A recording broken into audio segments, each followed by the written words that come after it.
We begin our report with Senate Majority Leader Chuck Schumer's demand for a change of leadership in Israel.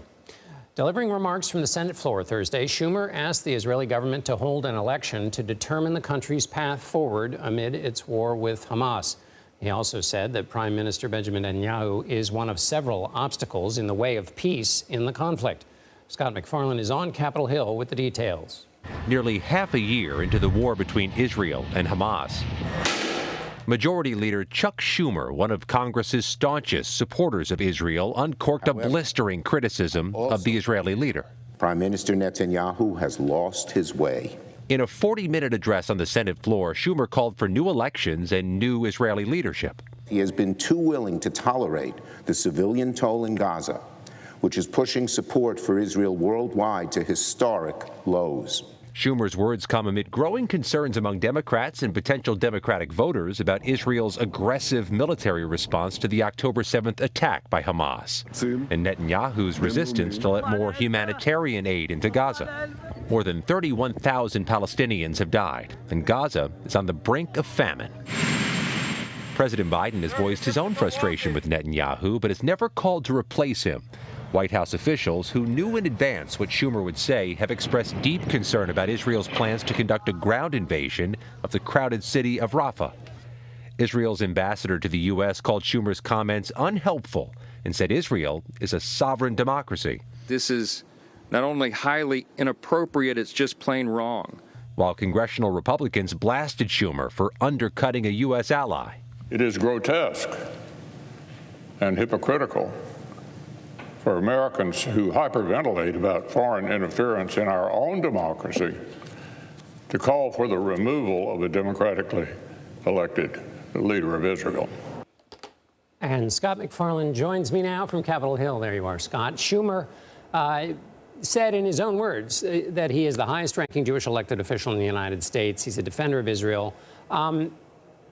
Does this allow other criticism from other lawmakers because Schumer was the first to make this very strong set of remarks? Sure does beg that question, John. He's the leader of the Democratic caucus. He is, by nature, supposed to be speaking for the 51 Democrats and independents who caucus with Democrats here at the U.S. Senate. It's unclear how many members of his caucus share that view, but you have to surmise at least some do, and that somebody had to lay down a marker and say this publicly because of the political realities, in addition to the much larger humanitarian realities. There's a concern Democrats are going to see an erosion of Democratic base support this year because of concerns about what's happening in the Middle East. And Chuck Schumer has lent voice to those concerns that do exist in communities throughout the country. Schumer also said that if the coalition that's in power now stays in power, that, quote, the U.S. will have no choice but to play a more active role in shaping Israeli policy. What does he mean by that, do you think? Well, he posted on social media as the evening began a statement, kind of like a valedictory to his speech today, saying the U.S. can't dictate election outcomes in Israel. The U.S. can't mandate or determine who's going to win an election. But he has been unambiguous through this day. He thinks there should be elections in Israel and that Netanyahu may be somebody who should be replaced or succeeded. But there is this other fundamental issue that the U.S. Senate has to deal with. How do you get aid to Israel? How much money and how fast can you do it? The Senate and the House have been at loggerheads over that, John, and there doesn't seem to be a clear path forward.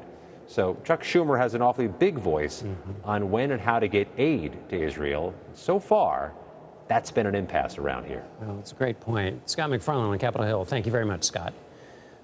The administration is doing its part to influence behavior in Israel as well. The Biden administration imposed sanctions Thursday on 3 extremist Israeli settlers in the occupied West Bank, accusing them of harassing and attacking Palestinians who live there.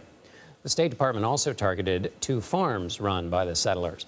The sanctions will bar them from entering America and also freeze their assets here in the U.S.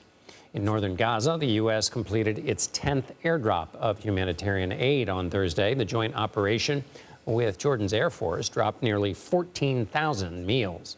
And the U.S. charity is building new pathways for aid as well. Satellite images show a makeshift jetty being formed.